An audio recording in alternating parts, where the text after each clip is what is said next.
qui a volé les bijoux de la couronne estimés à 88 millions d'euros. Ils ont été placés en garde à vue. Déjà hier soir, les 2 suspects interpellés samedi ont été mis en examen et placés en détention provisoire pour vol en bande organisée et pour association de malfaiteurs. Ils ont reconnu partiellement leur implication dans le casse du musée. Le butin n'a pas encore été retrouvé d'après la procureure de Paris. La croissance dans le vert en France, le PIB a augmenté de 0,5% au 3e trimestre cette année d'après les chiffres dévoilés par l'INSEE. Malgré les soubresauts politiques et les incertitudes internationales, nos entreprises investissent, exportent et font progresser le pays, réagit le ministre de l'économie Roland Lescure. À l'Assemblée, c'est le Rassemblement national qui a la main sur l'ordre du jour. La niche parlementaire leur est réservée aujourd'hui. Le groupe va présenter 6 propositions de loi, notamment une visant au rétablissement du délit de séjour irrégulier. Les discussions sur le projet de loi finance 2026 reprendront demain dans l'hémicycle.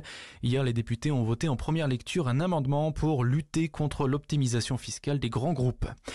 Donald Trump ordonne la reprise des essais d'armes nucléaires aux États-Unis, une première depuis 33 ans selon les médias américains. Le président évoque des programmes d'essais menés par d'autres pays, notamment la Russie. Risque de brûlure, de choc électrique et d'incendie. Voilà à quoi sont exposés les utilisateurs de produits achetés sur les plateformes chinoises Temu et Shein. 7 produits sur 10 testés par l'UFC Que Choisir ne sont pas conformes aux normes européennes. L'association de consommateurs a testé notamment 54 chargeurs USB de téléphone portable. Seuls 2 modèles ont répondu en tout point aux normes de l'Union européenne. Et puis c'est le plus grand salon français consacré aux jeux vidéo. La Paris Games Week ouvre ses portes jusqu'à dimanche à la porte de Versailles. Plus de 180 000 visiteurs sont attendus pour profiter des nouveautés du secteur, mais aussi assister à des concerts ou encore des finales d'e-sport. Voilà pour l'actu, très bonne journée à tous. Sud Radio, le 10h midi, mettez-vous d'accord, Valérie Expert. Bonjour à toutes et à tous. Jeudi 31 octobre, c'est Halloween. Non, 30, oui, c'est Juliette qui tape le conducteur qui était pressé de se déguiser. Donc nous sommes le 30 octobre avec vous sur Sud Radio. Parlons vrai avec Jules Laurence, bonjour, rédacteur en chef de Frontières. Bonjour Valérie. Jérôme Dubu, bonjour, vice-président de France-Israël. Geneviève Gotzinger, présidente de l'agence Image. Et vous êtes communicante politique, et Serge Guérin, sociologue, et votre livre « Et si les vieux aussi sauvaient la planète » paru chez Michalon. Une opinion qui n'est pas populairement acceptée aujourd'hui, puisque les vieux sont plutôt stigmatisés. Par une grande partie de la population. C'est pour ça qu'il faut lire votre livre. Les accents régionaux disparaissent. Avoir un accent est-il discriminant? C'est le résultat d'une grande enquête. Emmanuel Macron qui dénonce l'usage des réseaux sociaux, en particulier de X comme source d'information, et de TikTok. On va parler de la police avec le ministre de l'Intérieur qui a porté plainte contre 4 députés LFI qui ont déclaré que la police tue. Et puis la démission de Macron, le général de Gaulle l'a fait. Mais ce n'est pas à moi de le demander, dit Bruno Retailleau. Et on pourra aussi commenter la faible, très très faible popularité de notre président qui rejoint celle de François Hollande. Mais on pourra éventuellement évoquer la différence qu'il peut y avoir entre les deux hommes d'État. Je pense que la détestation n'était pas tout à fait la même. J'avais envie de vous attendre. Et puis on va parler du Louvre aussi, du succès de la police judiciaire, du succès de l'enquête. On va en parler dans un instant. Peut-être un mot sur ces langues et ces accents. Est-ce que vous avez des accents les uns et les autres Sûrement, il y a un accent parisien, donc paraît-il. Enfin, on s'en rend compte à l'étranger. Moins que quand on voit, quand on voit des images d'archives en noir et blanc. Il y avait le petit titi parisien. Oui, peut-être moins. Non, mais moi, c'est toute ma vie, parce que moi, toute ma famille vient du sud, de Montpellier et des Hautes-Pyrénées, et moi, je suis né en Touraine. Alors, vous savez, en Touraine, c'est là où on est censé parler l'accent un peu plus pur, parfait, voilà. Et alors moi, chez moi, tout le monde a l'accent du sud. Mes grands-parents, mes parents et autres, et je suis le seul ovni alien qui a l'accent finalement en Touraine. Et quand mes parents, parfois mon père, quand il arrivait, il demandait une baguette de pain, il y avait la boulangère qui la regardait les yeux écarquillés en ne comprenant pas, parfois avec l'accent en Touraine. Mais je vous dis, on en était là. Donc moi, c'est un sujet qui me touche vraiment personnellement. 55% des Français ressentent une disparition de leur accent régional. C'est une enquête qui a été menée par une plateforme, Preply, et l'Institut de sondage Census Wide. 55% des Français ressentent une disparition de leur accent régional. Comme on est beaucoup écouté dans le sud-ouest, dites-nous ce que vous en pensez. 0826 300 300, Geneviève, un accent? Ce qui est amusant, je sais sais pas si j'ai un accent, puisqu'on l'entend pas soi-même en réalité. Hein. Ce qui est intéressant dans cette enquête, c'est qu'en fait, ce sont les plus jeunes qui sont le plus touchés, qui ont l'air le plus meurtris. Alors qu'on pourrait imaginer que ce soit les générations les plus anciennes et les plus jeunes étant plus dans une ambiance de monde globalisé où l'accent régional a moins d'importance. En fait, donc ça prouve que l'enracinement régional, ça correspond à une identité qu'on souhaite quand même garder. Alors 55% donc pensent que l'accent disparaît. En Bretagne, c'est 57% des personnes interrogées. Dans le Grand Est, 56%. En Île-de-France, 58%. Et la Nouvelle-Aquitaine et l'Occitanie sont 48-49. Ils tiennent à leur accent et ils le maintiennent. Serge Guérin, un accent ?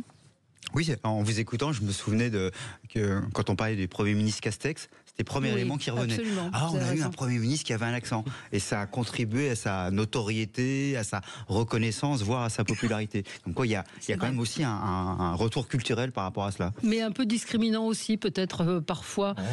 Non ? Non, mais il y a peut-être les accents s'estompent un peu, encore que ça reste à discuter, mais les langues régionales sont très vivaces.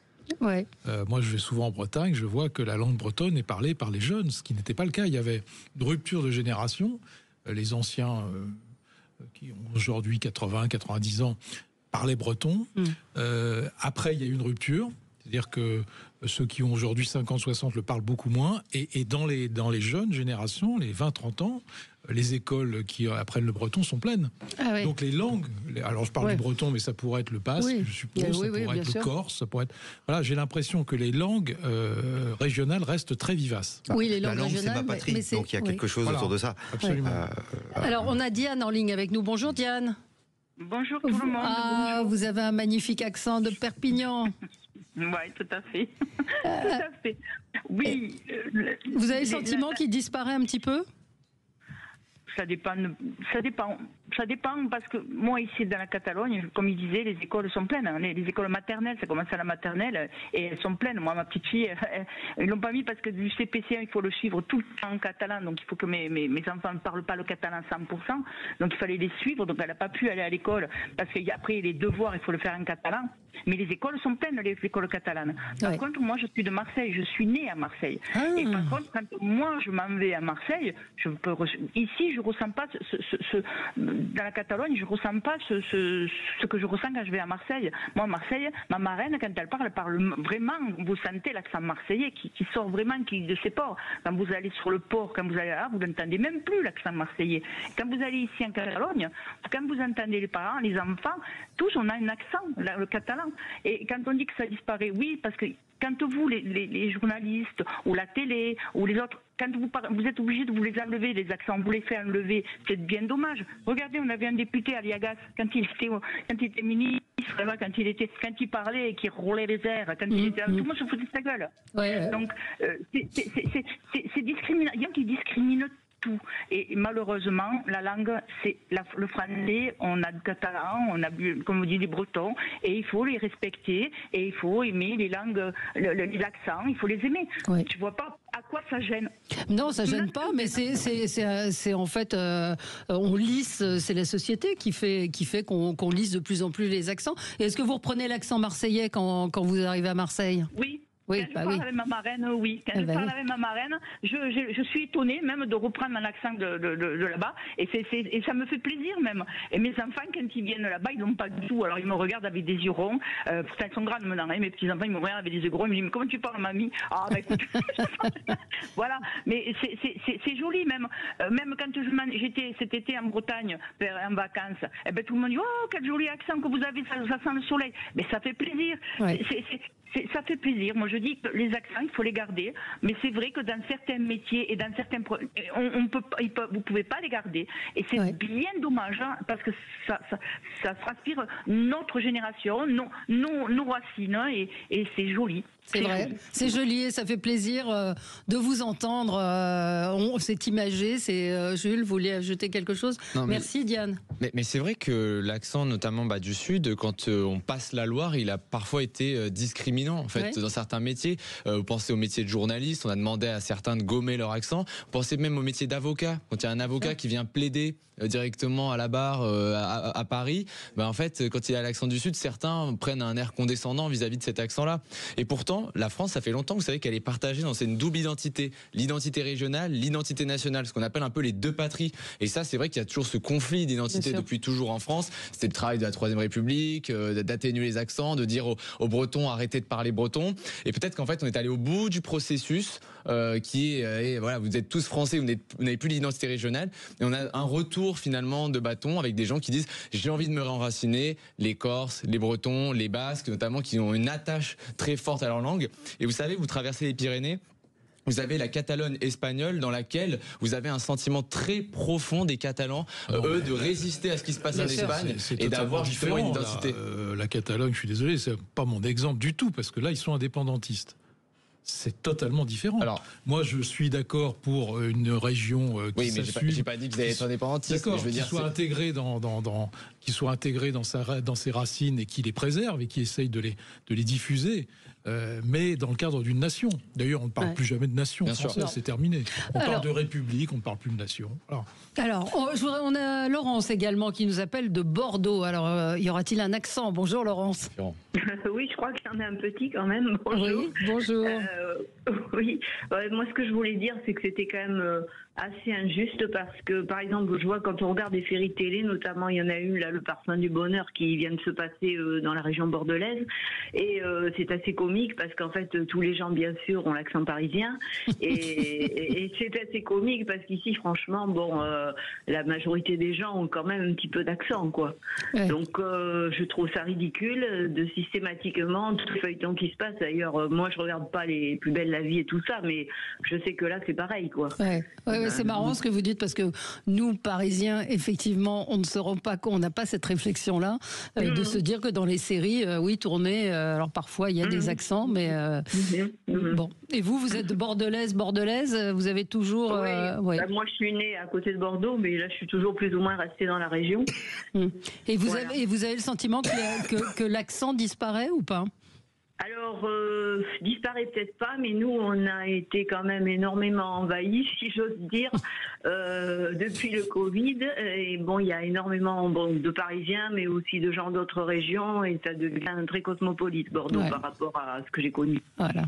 Bon, merci beaucoup. Donc, 55% des Français ressentent cette disparition. Et ça vous passionne, Jules, l'accent du Sud, vous savez, il y a l'accent Picard, l'accent du Nord, l'accent Ch'ti, l'accent du Doubs. Il y a des accents vraiment très différents. L'accent alsacien. L'accent alsacien, il y a plein d'accents. Voilà, donc.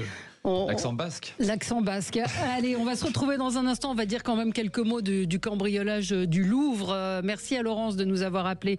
Le cambriolage du Louvre, 5 suspects arrêtés hier soir. Pas de traces des bijoux. Une procureure que j'ai trouvée assez remarquable dans sa conférence de presse.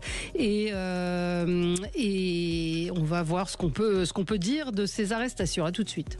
Sud Radio. Sud Radio. Parlons vrai. Parlons vrai. Sud Radio. Parlons vrai. Sud Radio gratuitement sur votre smartphone. Sud Radio. Parlons vrai. Sud Radio, le 10h midi, mettez-vous d'accord, Valérie Expert. L'actualité de ce matin, c'est l'arrestation donc de 5 nouveaux suspects dans l'affaire du cambriolage du Louvre. Bravo à nos policiers, bravo aux enquêteurs de la BRB, de la police judiciaire, qui ont depuis 8 jours tout fait pour retracer le parcours de ces présumés délinquants. On s'est beaucoup moqué de nous à l'étranger. Je voyais ce matin sur une antenne de télévision que la conférence de presse de la procureure avait été retransmise dans tous les pays, sur CNN, la BBC, etc. Donc c'est un fait qui est internationalement intéressant en tout cas, et voilà, on s'est peut-être moqué de nous, mais peut-être qu'on va aussi nous féliciter parce que en un temps record quand même on a réussi à retrouver les voleurs. Je sais pas qui veut. D'abord le musée le plus visité du monde. Absolument. Quand même, donc à partir de là c'est normal qu'il y ait que ce soit un peu retransmis partout. Cette procureure, je l'ai trouvée vraiment remarquable. Et alors, la manière dont l'enquête est menée, c'est juste hallucinant qu'on aille aussi vite. Alors, il y avait une centaine d'enquêteurs, hein, il faut le dire, mais c'est vrai qu'il y a une spécificité aussi française de la police judiciaire qui est d'une mobilisation, là, en l'occurrence, qui est à la mesure aussi, à la dimension de l'acte exceptionnel. Oui, alors, c'est clair. Effectivement, on peut se féliciter de ce qui se passe.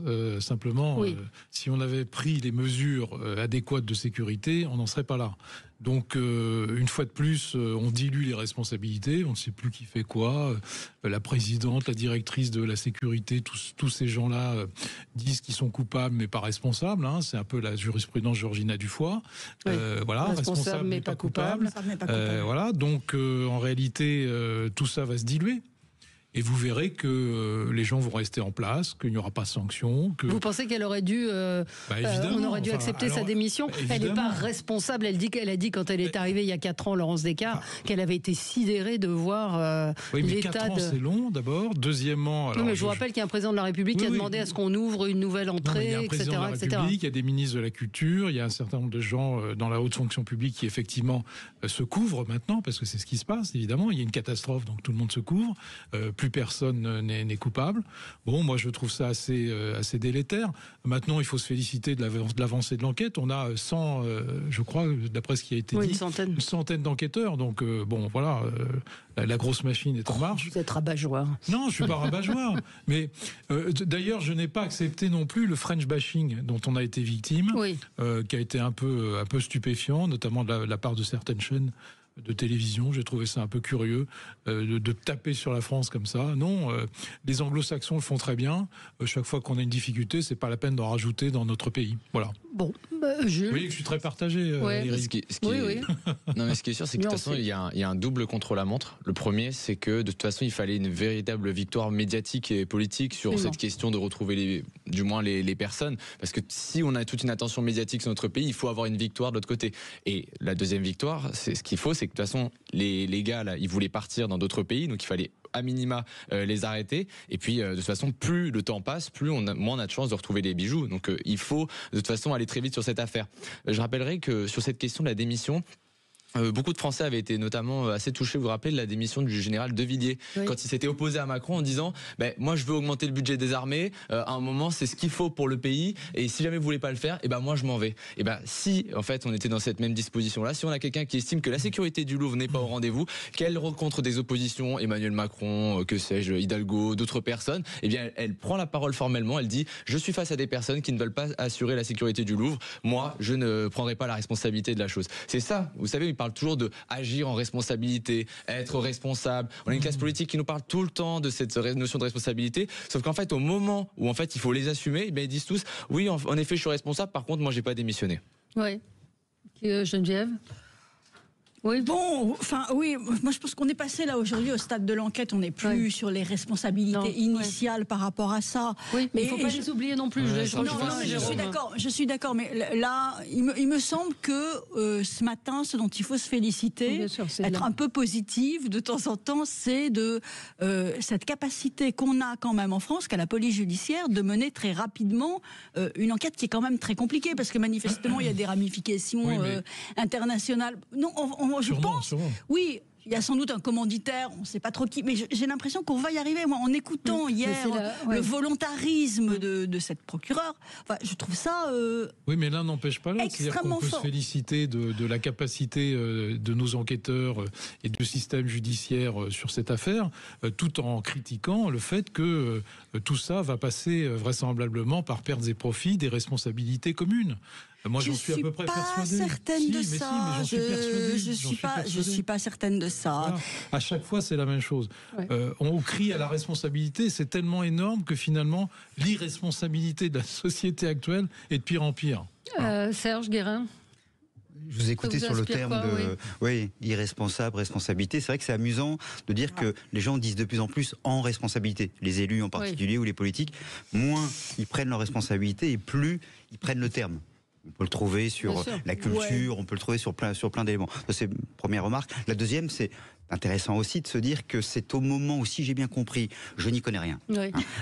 Si j'ai bien compris, il y a une réforme de la police judiciaire. Il faut pas et la police judiciaire à l'ancienne, visiblement, ça fonctionne assez Alors, bien. La police judiciaire de Paris n'est pas touchée par cette réforme, mais ce sont toutes les polices judiciaires en province. Voilà. Alors donc peut-être qu'il faut y réfléchir, mais encore une fois, je dis ça du haut de mon incompétence totale. Troisième élément, c'est intéressant aussi, c'est que tout ça se fait sous l'œil des caméras, parce qu'il y a en effet une dimension de communication extrêmement forte, et que d'une certaine façon, alors je ne sais pas si les ordres c'était il faut trouver les lampistes, parce qu'au moins il y aura quelque chose à dire, ou s'il y a autre chose. J'en ai aucune idée, j'ai encore une fois pas du tout la compétence, mais ce qui est intéressant, c'est de voir combien en France et à l'international, on regarde, et que donc, alors en plus, on fait souvent référence à Arsène Lupin, ainsi de suite. Donc il y a aussi quelque chose de l'ordre du spectacle. On est quand même, la société du spectacle, là, elle est très très présente. Et donc, les policiers sont obligés aussi, parfois, d'accélérer les choses, peut-être pas de la façon dont ils auraient voulu le faire, de peur que ça se dise dans les médias, ainsi de suite. Donc on est dans, là aussi, la confrontation de deux pouvoirs,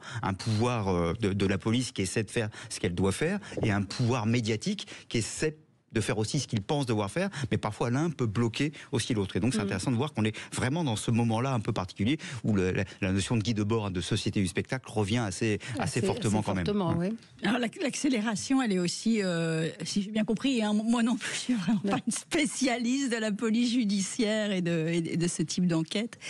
Mais du départ de l'un des suspects présumés qui allait partir pour l'Algérie, quoi. Donc à partir de là, il y a eu une accélération aussi de l'enquête et l'interpellation d'autres suspects. Oui. Mais on est quand même passé, vous savez, de l'image au début d'un casse rondement bien mené avec des personnalités extrêmement professionnelles. On s'est dit c'est vraiment très fort ce qu'ils ont su à faire. Et quand on voit les premiers profils qui ressortent, on a plutôt l'impression finalement c'est un peu plus des clampins en fait, des personnes qui ont fait tomber à la fois la couronne, vous savez, par terre, qui voulaient mettre le feu, qui n'ont pas réussi à mettre le feu. Mais Jules, le niveau baisse partout. Oui. Le niveau baisse partout. Même chez les cambrioleurs.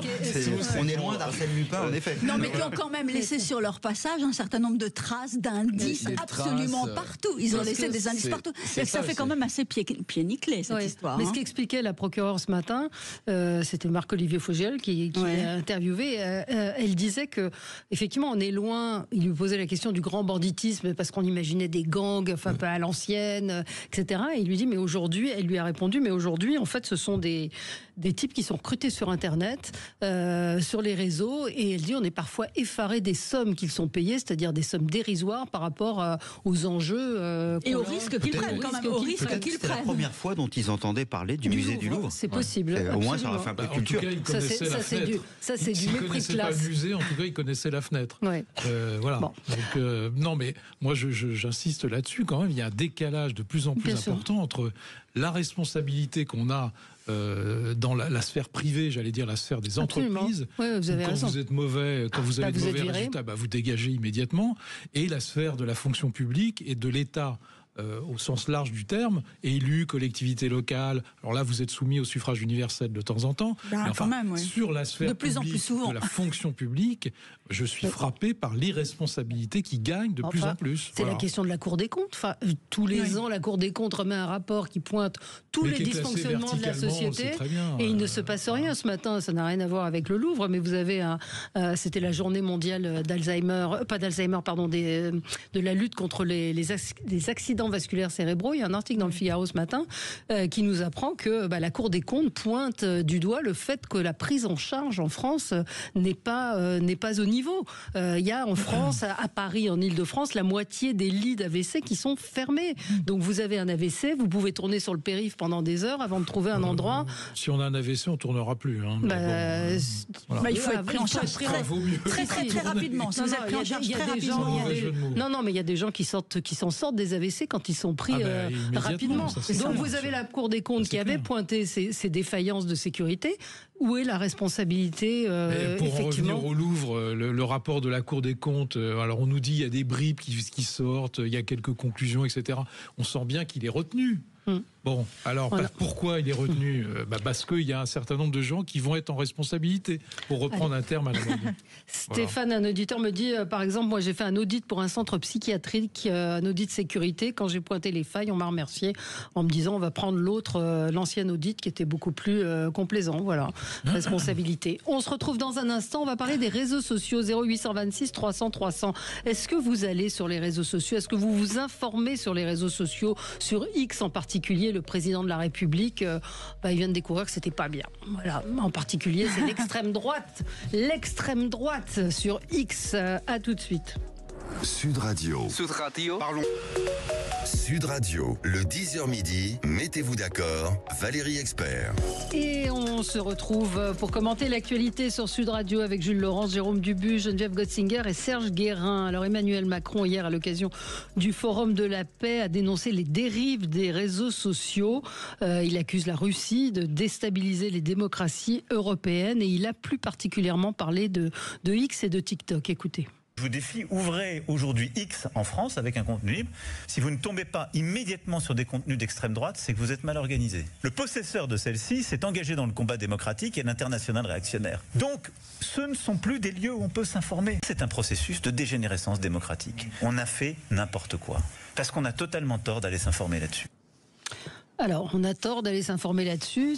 Là, il est face à un océan, à un tsunami, j'ai envie de dire, de comportement aujourd'hui. Avant, il a évoqué TikTok en disant si vous tapez imam, vous allez être inondé de comptes salafistes et autres. Il dit nous devons reprendre.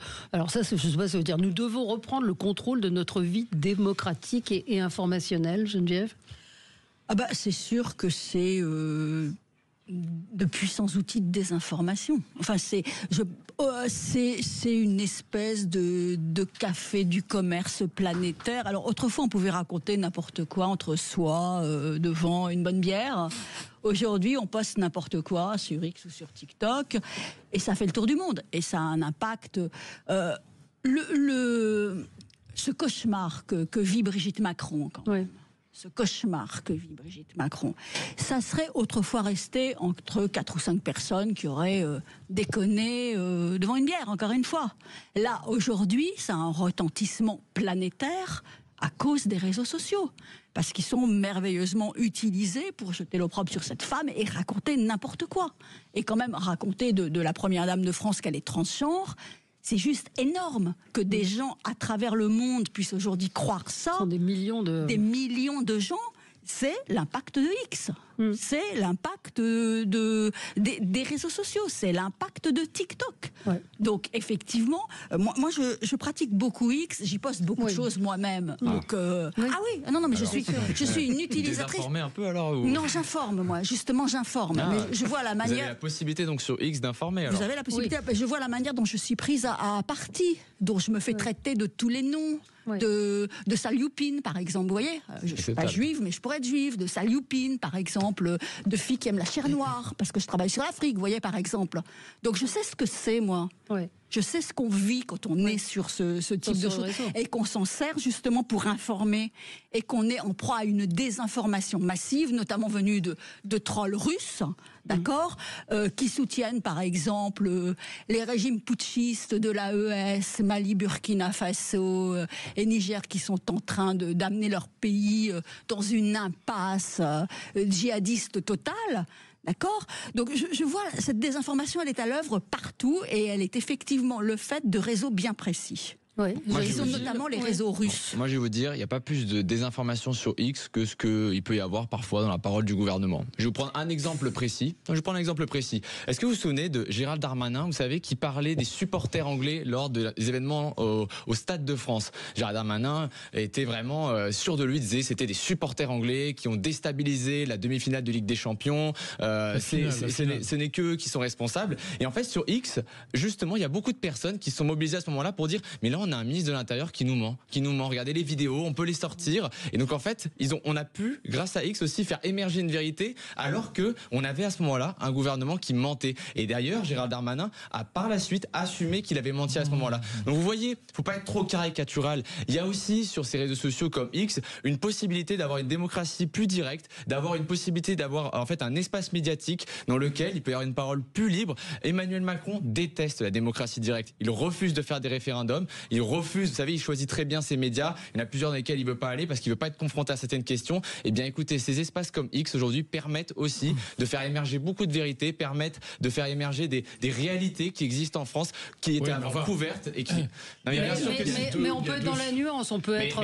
C'est ce que je suis dans la nuance. Je ne dis pas que. En fait, c'est un espace dans lequel il y a du débat. Tout ce qui est de l'ordre de la violence, tout ce qui est de l'ordre de l'apologie, du terrorisme et autres, c'est inacceptable, évidemment. Mais de là à dire que X n'est qu'un réseau de désinformation, c'est une caricature, c'est absolument faux. Sauf que X a permis énormément de choses. Si on peut en placer une, merci. Il y a un certain nombre de choses qui devraient être respectées sur les réseaux sociaux et qui ne le sont pas. Il y a eu des rapports, il y a 50 000 rapports qui ont été faits. Macron a l'air de découvrir la Lune quand il dit que les réseaux sociaux c'est une poubelle. Je suis désolé, ça fait des années que ça dure et qu'on n'a pas corrigé. Les deux sujets, c'est il faut lever l'anonymisation. Chaque fois que je parle des réseaux sociaux, je le dis. C'est trop facile d'insulter les gens quand on est couvert derrière un pseudo anonyme. Ça, c'est inadmissible. Et ça fait des années qu'on parle de cette affaire de lever l'anonymisation, notamment sur X, sur Facebook, et ça ne marche pas. Vous avez Elon Musk, on est toujours avec des gens qui vous insultent, on ne sait pas qui c'est, d'où ils sortent, etc. C'est n'importe quoi. Mais face à Elon Musk, vous faites quoi? Parce que Emmanuel Macron dit on va reprendre, on va réguler. On demande à ce que l'anonymisation, on vote une loi pour lever l'anonymisation sur les réseaux sociaux. C'est quand même pas très compliqué. Quel impact vous avez sur Elon Musk? Quel levier vous avez? Le réseau, puis c'est tout, si vous voulez. Après, et puis deuxième point, je termine. Quitter les réseaux sociaux, on n'est pas obligé d'y être. Deuxième point, sur le fonctionnement des réseaux sociaux, l'anonymisation. Et deuxième point, Geneviève a raison, on est confronté à des régimes totalitaires, à des régimes qui sont des dictatures et qui utilisent les réseaux sociaux pour nous déstabiliser. Bon, ça c'est très compliqué de remettre tout le monde à niveau. On n'y arrivera pas. Donc il faut que nous, on ait les armes. C'est ce que disait un petit peu Macron. Pas sûr qu'il soit contre la démocratie directe. Enfin bref. Quel référendum quand est-ce qu'il écoute les Français? On n'a pas fait depuis en décalage total avec ce que on n'a pas fait depuis 2005. Sarkozy n'en a pas fait. Hollande n'en a pas fait. Bon, oui, c'est un problème. Enfin, c'est pas propre à Emmanuel Macron. Non, mais il l'a jamais fait. Il ne l'a jamais fait. Mais les deux. Et alors, le précédent non plus. Pas fait, lui, ça le dédouane. Non, mais 2005, vous vous souvenez ce qui s'est passé? Général de Gaulle, il en a fait 5 en 11 ans. D'accord. Puis il est même parti. Donc voilà. Mais si vous voulez, on arrivera pas à lutter contre ces foyers de désinformation et de déstabilisation tant qu'on ne remettra pas à niveau pour lutter contre ces dictatures, c'est tout. Qu'est-ce que vous voulez faire? On sait très bien d'où ça vient. Alors Stéphane nous dit, mais il tweet, Emmanuel Macron, il est sur le réseau X. Donc, ceux qui n'aiment pas peuvent partir de ce réseau. Ouais. Mais le sujet, c'est pas de partir. Le sujet, c'est... Si c'est un espace que de désinformation, que ça ne vous plaît pas, que c'est pas intéressant... Mais c'est pas une question que ça plaise ou pas. C'est l'impact sur des esprits faibles, c'est l'impact sur des gens qui sont non éduqués, c'est l'impact sur des gens qui pensent que c'est de l'information, alors que c'est pas de l'information, c'est pas des infos. Mais il y a aussi de l'information. Il y a de l'information aussi. Mais il y a de l'information aussi. Mais il y a beaucoup de... D'abord, il y a beaucoup de désinformation. Et il faut pas que les utilisateurs s'imaginent que c'est du journalisme. Parce que le problème, c'est que c'est cette espèce de mélange entre tout. Il n'y a rien de vérifié, il n'y a rien de factuellement vrai. Je voudrais que Serge puisse parler, puis on aura Dominique en ligne, 0826 300 300. Si vous voulez participer à ce débat, est-ce que vous vous informez sur X? Est-ce qu'il faut réguler? Est-ce qu'effectivement, il y a trop de fake news sur X? C'est intéressant de voir d'ailleurs combien ça crée aussi. Bien sûr, de la passion, tout le monde a une opinion, une passion, ainsi de suite, et ça fait partie évidemment de nos vies assez quotidiennes. Première chose peut-être, en effet, en vous écoutant, je me faisais remarque, mais il me semble avoir souvenir que le président de la République l'utilise assez souvent, voire même a fait, je crois, des entretiens avec des influenceurs, des choses comme ça. Donc il y a un petit côté un peu étonnant que la même personne qui utilise ensuite découvre, ou fasse semblant de découvrir, je ne sais pas. Donc ça, c'est la première chose. En effet, dans ce cas-là, on peut avoir une position très nette. On n'utilise pas. Bon, pourquoi pas. Voilà. Deuxième élément. Alors, une partie des gens qui utilisent ne sont absolument pas dupes. Et savent très bien que c'est plus de l'amusement et ainsi de suite. Et voilà.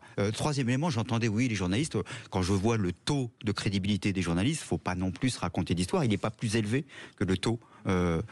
Bien ou mal, je rentre pas dans le sujet. Moi, j'essaie de pas avoir j'essaie d'être factuel. Vous avez quand même, un contrôle relatif dans la presse où vous ne pouvez pas, je ne vois pas un journal publier Brigitte Macron est transsexuelle. Enfin, je veux dire, il y a une liberté sur X qui permet de dire à peu près tout et n'importe quoi quand même. C'est tout le débat de la liberté d'expression. Alors, ce qui est l'élément pour moi le plus central, c'est que c'est la question des biais. C'est-à-dire que et des algorithmes et tout ça. Ce que j'essaie d'expliquer par exemple à mes étudiants, c'est que finalement à chaque fois, on va vers ce qui nous convainc.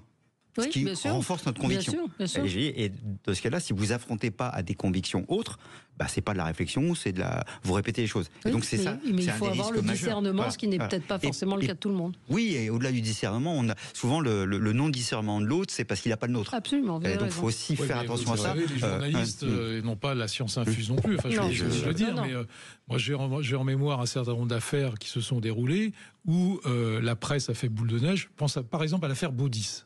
Oui. Vous vous souvenez de l'affaire Baudis, on a tué un homme politique pour de fausses rumeurs, pour des choses qui n'étaient pas fondées, et il a fait l'objet d'un tsunami médiatique contre lui.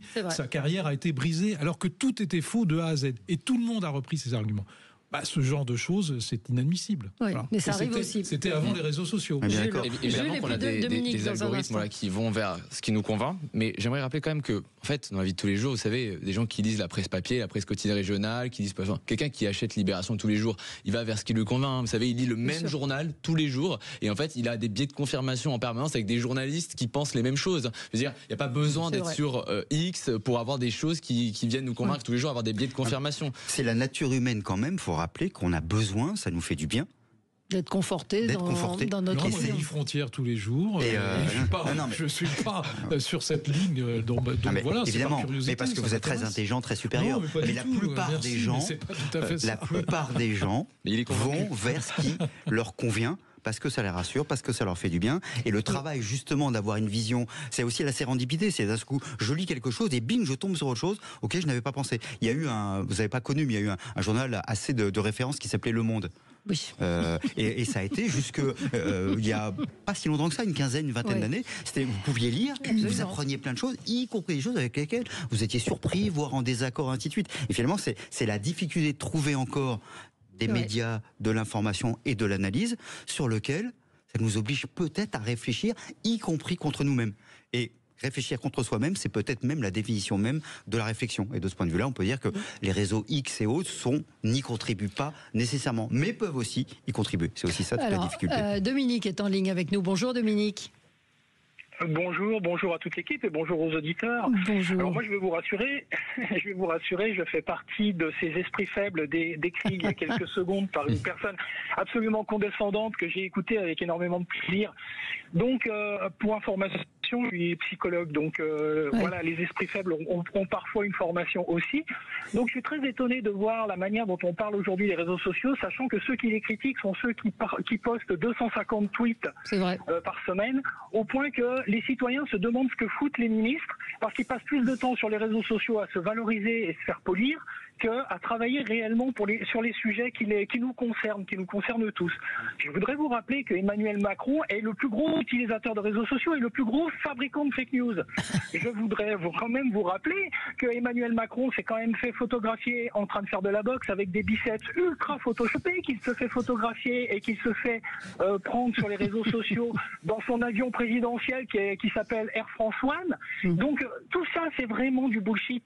Moi, j'en ai assez de cette espèce de nomenclatura médiatique qui vient aujourd'hui, par peur de la prise de pouvoir de médias alternatifs, venir nous expliquer que nous sommes des esprits faibles, que vous détenez la vérité, que vous seul avez le pouvoir de nous guider et de nous orienter, de nous éclairer, de nous abreuver, de nous nourrir, et que nous sommes, nous, trop faibles pour être capables de faire le tri. Je suis désolé, autour de moi, j'ai que des esprits formés, éduqués, instruits, et qui regardent aussi les réseaux sociaux avec recul, avec un regard différent. Le regard différent qui nous a permis à un moment donné de nous poser la question quand on venait nous dire que le vaccin empêchait la transmission, pour que quelques mois après, la responsable de chez Pfizer vienne nous dire qu'effectivement, le vaccin n'empêchait pas la transmission. Mais tout le monde se posait la question sur les réseaux sociaux, mais pas dans les médias mainstream. C'est peut-être ça qui fait le succès des réseaux sociaux et qui empêche aujourd'hui les médias mainstream de voir la réalité, c'est-à-dire qu'il y a un vrai manque de crédibilité dans la parole portée par ceux qui sont censés la détenir. Merci. Merci Dominique de cette intervention intéressante. Effectivement, non, mais ça n'empêche pas qu'on mette des règles un peu plus draconiennes. Ben oui, dont celle que j'ai donnée, au moins sur l'anonymisation, la levée de l'anonymisation. Enfin, ça c'est le b.a.-ba. Oui, c'est le début de tout. Oui, mais ça devrait faire consensus. Moi, je ne suis pas pour interdire les réseaux. Ceux qui veulent pas y aller, ils n'y vont pas. Vous avez raison. Mais enfin, qu'on ait un peu des règles plus draconiennes. Voilà, c'est tout. Un auditeur me dit cet été, on a tué un homme en direct sur les réseaux. Rien n'a été, pas grand-chose. Tout le monde s'est indigné de cet homme qui était, c'était sur un réseau Twitch, et en fait ils ont réouvert leur chaîne et personne n'en parle. Tout le monde s'est indigné en disant mais comment, mais qu'est-ce. Non, mais pour le moment c'est la jungle absolue. Donc voilà. Après, chacun fait ce qu'il lui plaît. Après, malheureusement, c'est vrai qu'aujourd'hui, les réseaux sociaux, ils sont aussi à l'image, vous savez, de notre société. Enfin, je veux dire, ils sont aussi un reflet de notre société sur diverses prises de position. Ils sont probablement plus à l'image de notre société que le sont les médias aujourd'hui mainstream, les médias institutionnels. Et il y a un sentiment partagé depuis longtemps, notamment à l'époque des Gilets jaunes et autres, que ces médias institutionnels ne représentent plus réellement les aspirations populaires, et notamment avec la faillite du service public. Il faut le dire aussi. Il y a un service public qui fait pas son travail, et donc il y a beaucoup de gens qui se disent moi je cotise, je donne de l'argent pour des gens qui en fait vont contre moi, n'expriment pas ce que je ressens, n'expriment pas les colères qui habitent le monde. L'information n'est pas du ressenti, l'information n'est pas une émotion. Évidemment. Normalement. Sauf que c'est ce que disait Serge Guérin tout à l'heure. C'est que ça joue dessus et qu'on a envie d'être conforté. Vous pouvez être en colère, vous pouvez en vouloir au pouvoir actuel sans insulter les gens systématiquement. C'est ce qu'a dit aussi Emmanuel Macron hier. Notre bêtise est là, ce sont des plateformes qui sont faites pour vendre de la publicité individualisée. Ces dernières cherchent à créer l'excitation maximale de manière à générer le maximum de trafic pour maximiser leur page de pub. Avec ce fonctionnement, tout l'ordre de mérite qui fondait nos démocraties, un rapport à l'argumentation, la vérité, est complètement mis en l'air. Il y a deux petites choses. Il y a un côté un peu amusant de se dire, ce garçon qui est certainement, qui n'est pas un esprit faible, certainement, le président Macron, et qui semble découvrir plein de choses. Oui, donc ça, c'est un côté un petit peu. Je suis pas sûr que ce soit très efficace, y compris parce que la parole performative du président Macron est assez faible. Donc il y a aussi ça à prendre en compte. Et puis il y a un deuxième élément, c'est qu'on est, ce qui est assez logique, dans des concurrences d'imaginaire, de représentation, et ainsi de suite. Et la notion du vrai est complexe. Bien sûr. Et du coup, et la notion aussi qu'il faut prendre en compte, je crois, c'est la confiance, ou plutôt la défiance ou l'absence de confiance, que ce soit envers les médias, que ce soit envers les partis politiques, que ce soit envers les élites, même si le terme, je trouve, veut plus dire grand-chose, bon, et ainsi de suite. Donc il y a aussi cette problématique-là, c'est qu'on est tellement en défiance que pourquoi je serais plus en défiance par rapport au réseau X ou que sais-je, que par rapport à tel ou tel média, que par rapport à telle ou telle personnalité. Vous avez fait en plus une bonne transition pour parler de l'impopularité d'Emmanuel Macron, mais on pourra y revenir dans un instant. 0800 26 300 300 si vous voulez participer à ce débat. Sud Radio, c'est votre opinion qui compte. J'adore. Sud Radio, le 10h midi, mettez-vous d'accord, Valérie Expert. Alors, on va passer au cas Emmanuel Macron, même si on a commencé à en parler, donc des sondages qui montrent que l'opinion favorable pour le président de la République est en chute libre. Il a atteint un niveau qu'il n'avait jamais atteint auparavant, 16% d'opinion favorable. C'était à peu près le score également de François Hollande. Non, c'est 11% ce matin. C'est 11% Dans Figaro Magazine, oui, c'est 11%. C'est quel institut, ça, 11% En Figaro Magazine, je ne sais pas qui, c'est Via Voice, je crois, non, je ne sais pas qui est le sondeur. Mais en tout cas, c'est le baromètre mensuel qui est à 11%. Oui, c'est ça. C'est très peu. C'est niveau de Hollande, mais pas avec les mêmes arguments ni la même détestation, j'ai l'impression. Je crois que Hollande, tout le monde disait qu'il n'était pas fait pour la fonction. En tout cas, ce que j'entendais moi autour de moi, c'était on l'aime bien, il est sympa, honnête, gentil, mais il n'est pas au niveau de la fonction. Là, c'est pas ça. Là, c'est effectivement une détestation personnelle, un peu comme on l'a connu à la fin de Giscard, encore plus accentuée parce qu'il y a les réseaux sociaux, etc. Il y a peut-être eu des fautes politiques, etc.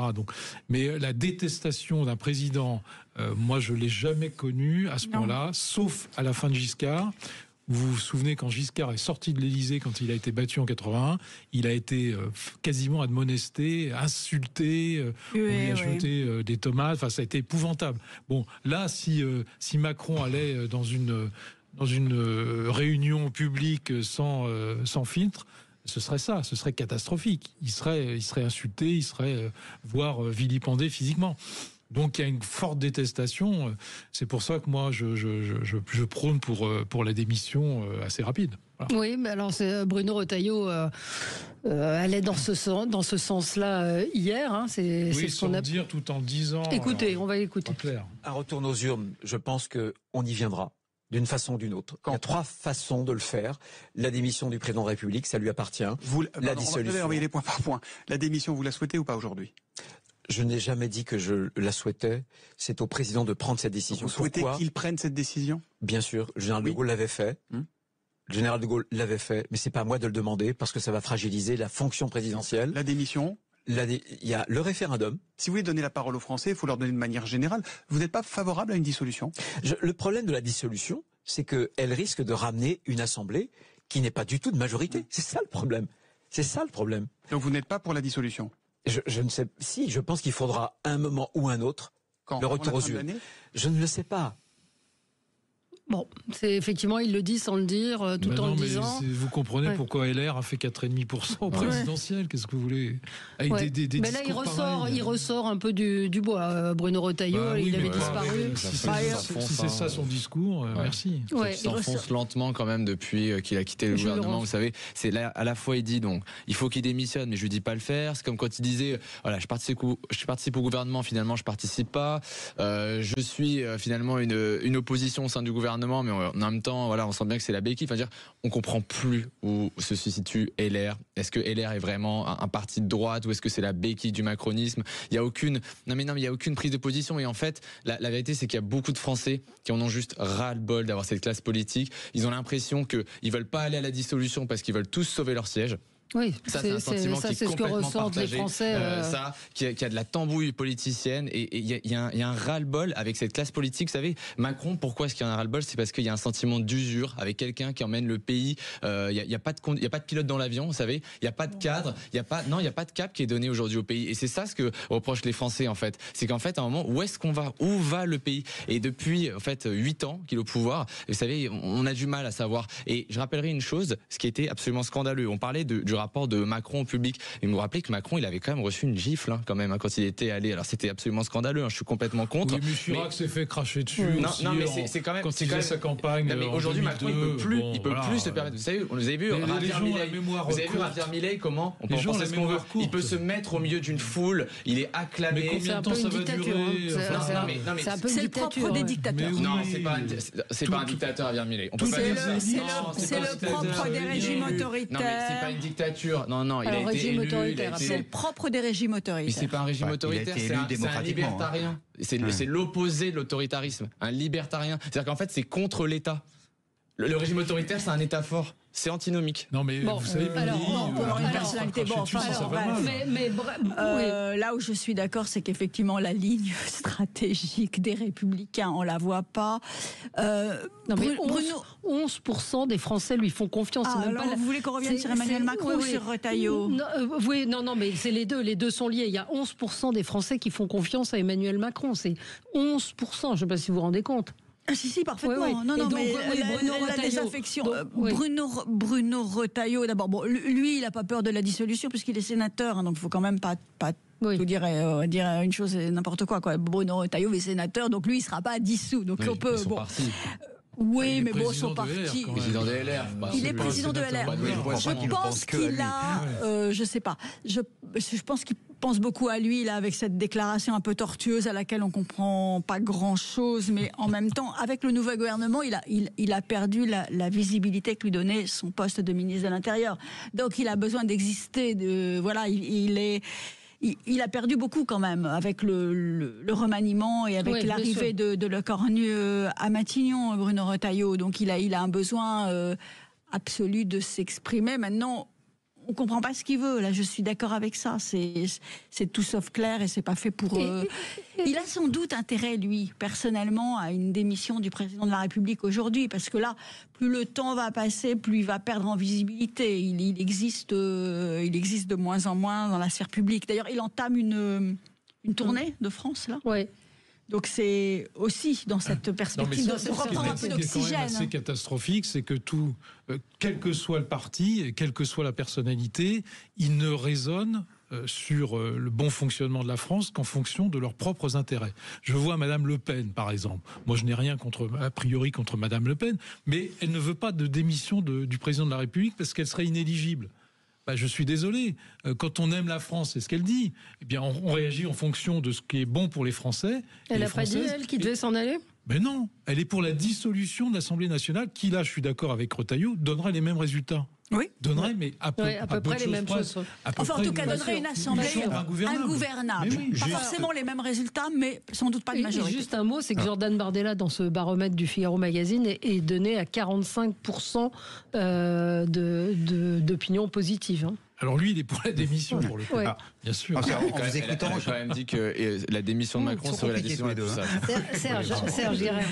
En vous écoutant, je me disais, et vous faisiez le parallèle avec le président Hollande, et c'est vrai que à l'époque du président Hollande, on avait été déçus de quelqu'un dont on n'attendait rien. Et finalement, le président Macron, on a été déçu de quelqu'un dont on l'attendait beaucoup. Absolument. Je dis le on, c'est les Français pour aller vite. Et je crois que c'est ça le sujet. C'est qu'il y a eu très souvent avec les élections présidentielles, on a l'impression que la personne qui va arriver propose de tout sauver, et ainsi de suite. Et là, il y avait un discours. Alors, il a beaucoup joué sur son âge. Je ne suis pas sûr que ce soit un argument, mais en tout cas, c'est celui qu'elle a utilisé, sur un certain physique et ainsi de suite, sur une capacité et autres. Et du coup, il a raconté une très belle histoire à plein de gens qui comparaient l'histoire avec la réalité, il y a un décalage très fort. Alors François Hollande, de ce point de vue-là, on ne peut pas lui enlever qu'il avait raconté moins de choses et qu'il l'emballait moins d'une certaine manière. Et du coup, encore une fois, la déception était moins forte. Donc je pense que ça joue beaucoup. Et à chaque fois, c'est un peu le problème. C'est qu'aux prochaines élections présidentielles, on va avoir encore un combat entre des gens qui vont raconter qu'avec eux, ça va être formidable. Or, le problème, c'est que qui que ce soit, il y a une situation du pays qui est un peu complexe. Et derrière, il y a aussi la question de la vision. Et on a peine à trouver une vision des uns des autres. Et je pense que ça aussi, ça joue l'inconfiance, encore une fois, je reviens quand même à ce sujet, cette défiance, alors envers le président Macron, envers les partis politiques, envers les institutions. Ben oui, c'est une défiance générale, ce qui est quand même difficile de créer et de soutenir la démocratie quand plus personne n'y croit. Et d'ailleurs, j'y reviendrai peut-être, mais sur une enquête là qui est très forte, quand vous avez 85% des gens qui disent il faut un chef, qui remettent de l'ordre, ça raconte aussi quelque chose par rapport à la déception par rapport à la démocratie. Restez avec nous, on fait le point sur l'information et on continue de débattre et de commenter cette actualité avec vous sur Sud Radio. On va reparler de Boualem Sansal et oui, on en parle tous les jours sur Sud Radio. À tout de suite. Sud Radio. Sud Radio. Parlons vrai. Parlons vrai. Sud Radio. Et alors le débat continue, même pendant la pub, même pendant les courses. On ne respecte rien. Il y a des désaccords, c'est on chouette. ne respecte rien. Il faut écouter les pronostics. Voilà, les pronostics de Jean-Paul Delperrier. On est avec Jules Laurence, rédacteur en chef de Frontières, Jérôme Dubu, vice-président de France-Israël, Geneviève Gotzinger, présidente de l'agence Image, et Serge Guérin, sociologue. Et je rappelle votre dernier ouvrage, Et si les vieux aussi sauvaient la planète, paru aux éditions Michalon. On va faire notre tour de table de ce qui a retenu votre attention en dehors peut-être de cette actualité dont nous avons débattu juste à l'instant. Je viens de voir qu'encore une fois des députés, c'est plutôt des pro-palestiniens qui réclament l'annulation d'un spectacle de Sophia Aram au Colisée de Roubaix, jugé négationniste et islamophobe. Mais on en est où aujourd'hui pour qu'on interdise des spectacles d'humoristes uniquement pour des questions d'opinion? Jérôme, ça rejoint votre coup de gueule. Oui, vous avez raison, ça rejoint tout à fait mon coup de gueule sur les méthodes employées par les associations pro-palestiniennes. D'ailleurs, dans l'Europe et dans le monde, c'est à peu près les mêmes méthodes. On avait vu ça en Espagne, où c'était des méthodes très violentes. Vous vous souvenez de ce qui s'était passé avec les manifestations à Madrid. On a vu ça en Angleterre, où, après l'attaque début octobre d'une synagogue le jour de Kippour, qui a fait 2 morts et 2 blessés graves, 3 jours plus tard, il y avait des manifestations dont le gouvernement avait interdit l'organisation et avait demandé, presque en suppliant les manifestants pro-palestiniens, de ne pas organiser 3 jours après cet attentat contre une synagogue, de ne pas organiser des manifestations pro-palestiniens. Ben, ils l'ont fait. Donc ils n'ont écouté personne, ils sont dans leur logique. Et puis cette semaine, vous avez vu ce qui s'est passé à Venise. Je n'avais pas vu. Voilà, on a interdit de parole quasiment, en chahutant sa conférence. Un ancien député italien, ancien député d'ailleurs de la gauche italienne, qui est président de la gauche italienne avec Israël. Bon, alors il affiche ses convictions, bien évidemment, mais c'est quand même le fils d'un ancien déporté à Auschwitz, qui est revenu, mais dans des conditions catastrophiques, et qui a essayé de faire dans une université de Venise une conférence assez ouverte d'ailleurs, et où on l'a chahuté, on l'a interdit parole, et la conférence a été annulée. Voilà, donc par des pro-palestiniens qui ne respectent rien, qui ne sont pas des démocrates et qui sont souvent évidemment manipulés par l'extrême gauche. Je ne sais pas d'ailleurs qui manipule qui, parce que ça va, ça vient. Dans l'histoire de l'extrême gauche, on sait très bien les liens qu'il y avait avec l'OLP. Bref, voilà, tout ça est absolument hallucinant, sans que les forces publiques puissent faire quoi que ce soit. En Angleterre, M. Starmer, je vous dis, a essayé d'arrêter cette manifestation 3 jours après cet attentat terroriste. Voilà, il n'a pas été écouté. On a l'impression qu'on se plie devant... Alors certains résistent. Le Colisée de Roubaix a dit qu'il maintiendrait le spectacle de Sophia Aram. Mais il y aura des manifestations, ça va forcément... Vous avez vu ce qui s'était passé à Besançon ? Oui. Et le concert d'Amir aussi, boycotté. On est quand même, on parle d'artistes, on parle... Et les boycotts sur chacun, sur les insultes qu'a eu Charlotte Gainsbourg quand elle a signé cette pétition, vous vous souvenez ? Alors que c'est quelqu'un qui est absolument pas engagé. Non, tout ça est un mauvais climat qui entretient bien évidemment l'antisémitisme. Oui, Jules. Bien sûr, en fait ça fait 2 ans qu'on a laissé de toute façon prospérer sur notre sol des associations pro-palestiniennes devenues, pour certaines, des réseaux pro-Hamas, faut le dire, qui ont pris les narratifs du Hamas. Je pense par exemple à Urgence Palestine, le collectif Palestine vaincra, qui en fait ont manifesté, on les a laissés manifester. Et en fait, ces associations sont la convergence de 2 antisémitismes. Vous savez, vous connaissez la définition de Pierre-André Taguieff, l'antisémitisme religieux, en l'occurrence l'islamisme, donc qui avec cette haine des juifs. Et de l'autre côté, ce sont, vous savez, les étudiants des écoles supérieures de Sciences Po et autres, qui ont un antisémitisme décolonial. Israël étant vu comme le colon, donc ils ont une haine aujourd'hui des Israéliens. Et en fait, ces associations comme Urgence Palestine, Palestine vaincra font la convergence de ces 2 antisémitismes. Et ça en dit beaucoup sur ce que vont être les élites de demain. Parce que ces étudiants aujourd'hui de Sciences Po, qui sont dans les grandes facs et autres, ce sont les élites de demain, qui sont dans les entreprises, qui sont les décideurs publics et qui auront grandi parmi les festivals, les narratifs, les associations, dans une détestation des Israéliens et des Français de confession juive aujourd'hui. Et ça fait un climat qui va être vraiment nauséabond et catastrophique, parce qu'on ne rattrapera pas tout ce qui a été dit, tout ce qui a été laissé passer pendant 2 ans. Réaction sur oui, je crois qu'en effet, parce que on pourrait aussi parler des universités françaises. C'est quand même, dans certaines universités françaises, vous avez un nom d'origine juive, vous n'enseignez pas. C'est impossible. Vous arrivez à l'entrée de Paris 8, il y a quand même des choses, je me souviens d'une fois où c'était marqué Daesh vaincra et ainsi de suite, quoi. Donc les choses sont quand même très nettes. C'est là d'ailleurs il y a quelques semaines où des personnes ont acclamé, ont expliqué que non, elles étaient très contentes du 7 octobre, et ainsi de suite. Et tout ça est fait pendant ce temps-là. Les directions de ces universités ont tendance à regarder ailleurs, je dirais dans le meilleur des cas. Vous avez vu ce qui s'est passé effectivement dans cette université où effectivement on a constaté qu'il y avait majorité d'étudiantes voilées, des tapis de prière, etc. Pierre Gentillet qui a été menacé d'être exclu. Il y a plein de choses comme ça. Et donc c'est vrai qu'il y a une forme, il y a quand même il y a un déni. Et il y a une forme de lâcheté quand même très forte. Et de ce point de vue-là, là encore, il faut relire une défaite française, quoi. Voilà. C'est quand même autour de ça que ça se joue. Et là, il y a quelque chose de très très puissant qu'il y a derrière, et où malheureusement, on voit pas nos dirigeants. Encore une fois, le mot élite me paraît trop fort aujourd'hui, mais on ne les voit pas simplement faire rempart, quoi, en disant voilà. La faute majeure étant celle quand même du président Macron, qui n'était pas allé il y a 2 ans à cette manifestation unie, de l'ensemble des forces politiques sauf LFI. Pour compléter le tableau, 30 secondes, il faudra regarder le 4 novembre ce qui va se passer à New York sur l'élection municipale et du maire de New York, parce que le favori actuel, qui est démocrate, qui est l'extrême gauche démocrate, est en passe de gagner.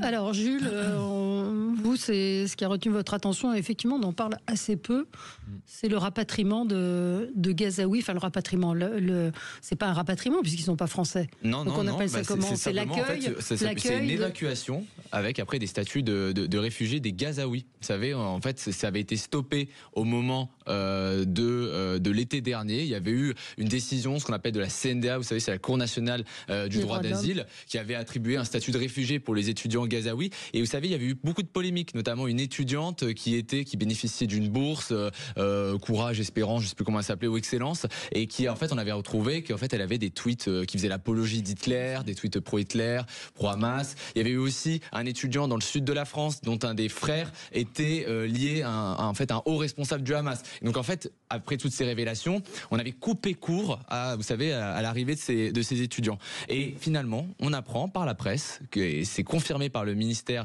des Affaires étrangères, et que ces évacuations d'étudiants gazaouis ont reprise. Elles ont reprise discrètement, sans qu'on en parle beaucoup. Alors pour l'instant, c'est une vingtaine d'étudiants qui sont de retour. Mais vous savez, ça dit beaucoup sur ce que l'on veut à un moment dans notre société. C'est-à-dire que quand nous avons des étudiants qui ont grandi dans un univers culturel, on rappelle que le Hamas domine la bande de Gaza depuis 2007. Nous avons des étudiants qui ont grandi dans un univers culturel où, en fait, on déteste les juifs, où on reconnaît pas l'égalité entre les hommes et les femmes, où on déteste les homosexuels. Eh bien, à un moment, si on ouvre les vannes, c'est une boîte de Pandore qui est ouverte. On va faire venir des centaines de milliers de Gazaouis parce qu'ils pourront avoir le statut de réfugiés au nom du droit d'asile. Et ben à un moment, il faudra voir quelle société on veut. Il y a une incompatibilité entre vouloir prôner les valeurs occidentales de liberté, d'égalité entre les hommes et les femmes et importer massivement des personnes qui sont dans une condition mentale où ils renient les valeurs occidentales. Il faut savoir ce qu'on veut. Et si Emmanuel Macron, le ministère des Affaires étrangères, le ministère de l'Intérieur veulent à un moment préserver ce que sont aujourd'hui les minorités sur notre sol, ce que sont nos valeurs, eh bien en fait, ils doivent être fermes vis-à-vis de ces évacuations. On va se retrouver dans un instant. On va dire quelques mots de Boualem Samsal, même si ce ne sont que quelques mots, c'est important de parler de lui. Il est toujours incarcéré, ça va bientôt faire 1 an. Son état de santé se dégrade selon son comité de soutien et à peut-être mettre en perspective avec cette résolution qui a été adoptée qui a été votée à l'Assemblée nationale lors des actes et de la détermination, avait dit Laurent Wauquiez, doit sonner. Et donc tout le monde, l'Assemblée a voté la résolution du RN sur la dénonciation de l'accord franco-algérien de 68. À tout de suite. Sud Radio.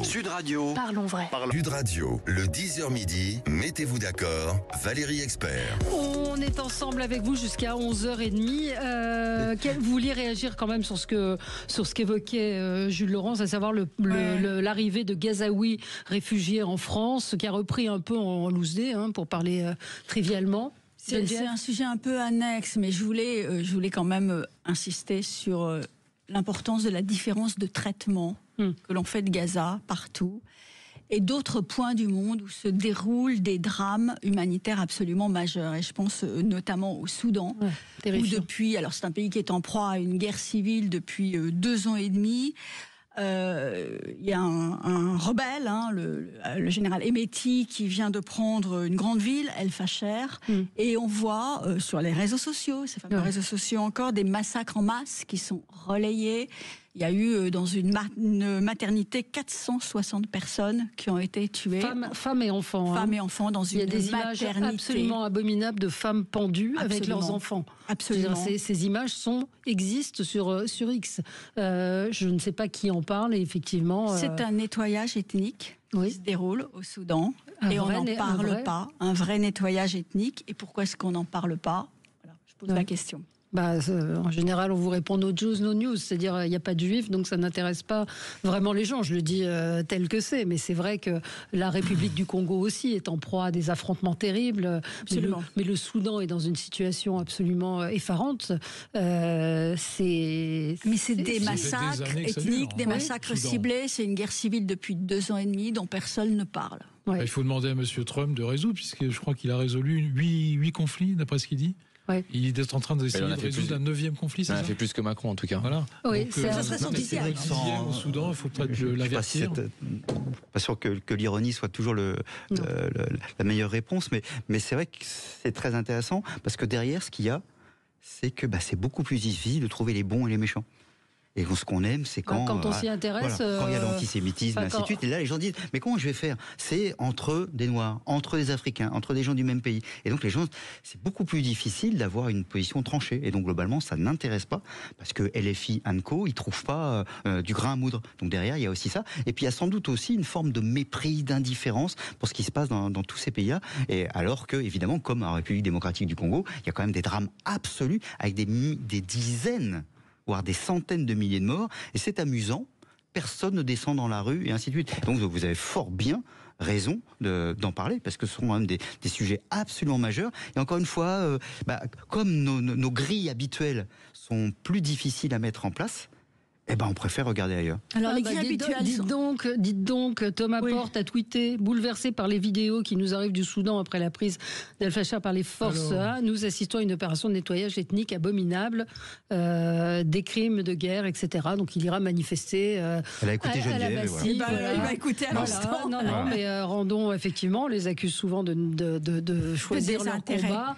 Mais on voit, pour revenir à ce que disait Jules, des images d'orphelins soudanais assis par terre, seuls. Où est effectivement, où sont les Nations Unies, où est Greta Thunberg, où est l'UNICEF, où est Amnesty International, où est Guterres, etc., etc. Où est Médecins sans frontières? Je ne veux pas citer la Croix-Rouge parce que voilà. Où est Macron, où est Sanchez, où est Bernie Sanders, etc., etc. Absolument. Et les djihadistes aux portes de Bamako, encore une fois. Alors moi, je veux bien que ça ne concerne pas, qu'on s'en moque, mais ça aura un impact chez nous aussi. Si le Mali tombe aux mains des djihadistes, ça aura un impact chez nous. Les gens ne pourront pas rester chez eux. Absolument. Geneviève, on voulait parler de Boualem Sansal. Oui, absolument. C'était mon coup de cœur, mon coup de gueule. Je ne sais pas, mais évidemment, mon coup de cœur pour lui. Ça va faire 1 an. Ça fera 1 an le 16 novembre que Boualem est prisonnier.